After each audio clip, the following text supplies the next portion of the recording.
नमस्कार, मैं रंजय कुमार और आप देख रहे हैं DS4। दिल्ली में 27 साल बाद भाजपा की सरकार बनती है। दिल्ली में फरवरी 2025 में चुनाव हो रहे थे और भाजपा ने एक नारा दिया था कि जहां झुग्गी वहीं मकान। लेकिन 27 साल बाद सत्ता में जब वापसी होती है तो इस नारे के परखच्चे उड़ा दिए जाते हैं और लगातार जो है कई झुग्गियों का यहाँ पे जो है ध्वस्तीकरण चल रहा है। मैम, क्या कहना चाहेंगी? जो कहा गया था जहाँ झुग्गी वहीं मकान, क्या कहेंगे आप? जनवरी का महीना था और किसी छोटे मोटे नेता ने नहीं, मोदी जी ने ये कहा था कि मैं ये गारंटी देता हूँ कि मैं झुग्गियाँ तोड़ने नहीं दूंगा। 31 मई को जब उनकी चुनी हुई मुख्यमंत्री ने 100 दिन का कार्यक्रम किया तब उन्होंने भी कहा कि मैं एक भी झुग्गी नहीं तोड़ने दूंगी। और 1 जून को उनके कहने के एक दिन बाद, ये एक मजाक का विषय है, एक दिन बाद ही उन्होंने झुग्गियाँ तोड़वानी शुरू कर दी। तो अगर आप आज भी देखें, हजारों की तादाद में लोग इधर आए हुए हैं, छोटा नंबर नहीं है। आप एक चक्कर लगाएंगे आपको दिख जाएंगे। अगर इधर आया है तो एक विषय के कारण आया है। आप ये देखिए, ठीक है, अगर हम ये भी मान ले कि 3-4 मतलब थोड़े से लोगों को इन्होंने मकान दे भी दिए। कहाँ दिए? नरेला में दिए, बॉर्डर पे दिए, इतनी दूर जगहों पे दे दिए कि बेचारा वो इंसान जो इधर थोड़े से पैसे कमा रहा है उसके सारे पैसे ट्रैवल में लग जाएंगे। दूसरी बात, बुनियादी सुविधा, पानी की दिक्कतें उधर सारी हैं। अरविंद केजरीवाल जी की जब सरकार थी तो उन्होंने क्या करा? उन्होंने 10 सालों में कोशिश ये करी कि जो इधर रहता है दिल्ली में उसे एक सम्मान का जीवन मिल पाए, वो सम्मान से अपनी जिंदगी जी पाए। और उन्होंने वही बुनियादी सुविधा इधर मुहैया कराई जिससे वो अपना रोजगार भी कमा पाए, उसे वो सुविधाएं भी मिल पाए। तो भाजपा की जो जहाँ झुग्गी वहाँ मकान की गारंटी है, सबसे पहली बात तो वो फर्जी साबित हो चुकी है। इसका जवाब जनता उन्हें 2030 में देगी, चाहे उन्हें अपने कान बंद करने हैं, उन्हें अपनी आंखें बंद करनी है।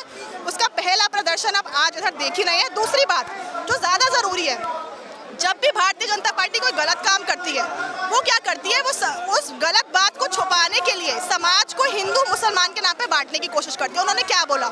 झुग्गियों में रोहिंग्या रहते हैं, झुग्गियों में बांग्लादेशी रहते हैं। और ये बात फैलाकर लोगों ने सोचा कि अच्छा ठीक है कि ये झुग्गियाँ तोड़ रहे हैं। लेकिन जंगपुरा के मद्रासी कैंप में तो दक्षिण भारत के हिंदू रहते थे।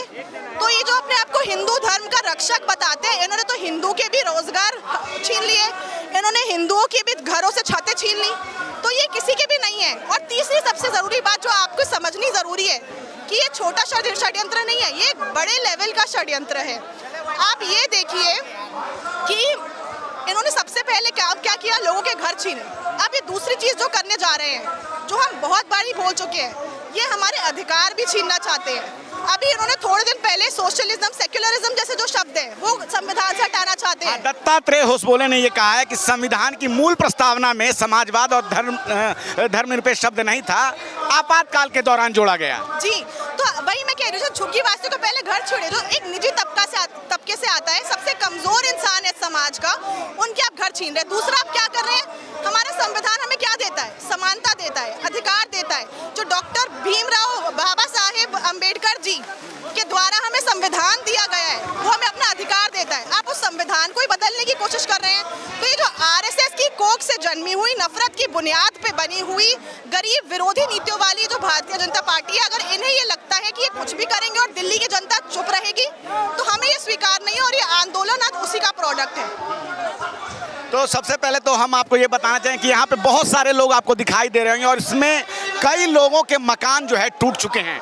कई लोगों के मकान टूट चुके हैं और उनमें जिनके अब सर पे छत नहीं है वो लोग यहाँ इस आंदोलन में आए हुए हैं। ये एक ऐसा आंदोलन है जिनका कि घर मकान टूट चुका है। यहाँ पे अभी हम कई लोगों से बात करेंगे तो कैमरे के सामने आपको दिखाई देंगे जो कहेंगे कि उनका मकान अब टूट चुका है। और लेकिन योगी जी और मोदी जी कह रहे हैं कि अमृतकाल है। मैंने जैसे कहा, देखिए, भारतीय जनता पार्टी RSS की कोख से जन्मी हुई पार्टी है। ये नफरत की बुनियाद पे बनी हुई पार्टी है। ये एक गरीब विरोधी पार्टी है। ये संविधान बदलना चाहते हैं, ये आरक्षण खत्म करना चाहते हैं, ये सभी धर्म जातियों को एक समान नहीं देते। हमें बाबा साहेब अम्बेडकर जी ने क्या सिखाया था कि हर जने को समानता का अधिकार है, हर जने को अधिकार है कि वो एक सम्मानजनक जीवन जिए। पर भारतीय जनता पार्टी को इसमें बिल्कुल कोई विश्वास नहीं है। और जब ऐसे लोग सत्ता में होते हैं जिनके पास ना ही कोई पॉलिटिकल विल है, ना ही कोई विजन है, ना ही वो एक्चुअली में जो भारत का एक कल्चरल और एक सोशल फैब्रिक है उसको समझते हैं, तो तभी हमें ऐसी चीजें देखने को मिल रही हैं। और इसका कड़ा जवाब 2029 में लोकसभा का जब चुनाव होगा तब देखने को मिलेगा, 2030 में लोकसभा का चुनाव देखने को मिलेगा। और अगर इसी संविधान को मोदी जी बदलना चाहते हैं तो मेरा और आम आदमी पार्टी के सभी कार्यकर्ताओं को सवाल है, इसी संविधान पे तो शपथ शपथ लेकर आपने 2014 में आप सत्ता में आए थे, तो सभी मोदी जी को और सभी उनके मंत्रियों को इस्तीफा दे देना चाहिए अगर आप इसी संविधान को बदलना चाहते हैं। तो ये कोई तरीका नहीं है कि आप भारतीय मूल्यों की नींव को ही आप विरोध कर रहे हैं। भाजपा एक तरफ तो जो है कहती है, हिंदुत्व का नारा देती है कि हिंदुत्व के तले सभी लोग आए, जातिवाद खत्म करने की बात करते हैं, लेकिन जब समाज में जाति के नाम पर भेदभाव होता है तब भाजपा के बड़े नेता या आरएसएस के बड़े नेता के कोई बयान नहीं देते हैं। There is a lot of difference between preaching and action. आप ये देखिए, ये अपने आप को हिंदू धर्म का रक्षक जरूर बताते हैं, पर झुग्गियों में भी हिंदू रहते हैं। जंगपुरा के मद्रासी कैंप में भी दक्षिण भारत के हिंदू रहते थे। इन्होंने हिंदुओं के भी रोजगार छीने, इन्होंने हिंदुओं के भी छतें छीनी, हिंदुओं के बच्चों के भी सारे दस्तावेज खत्म कर दिए, उनकी स्कूल की किताबें खत्म कर दी।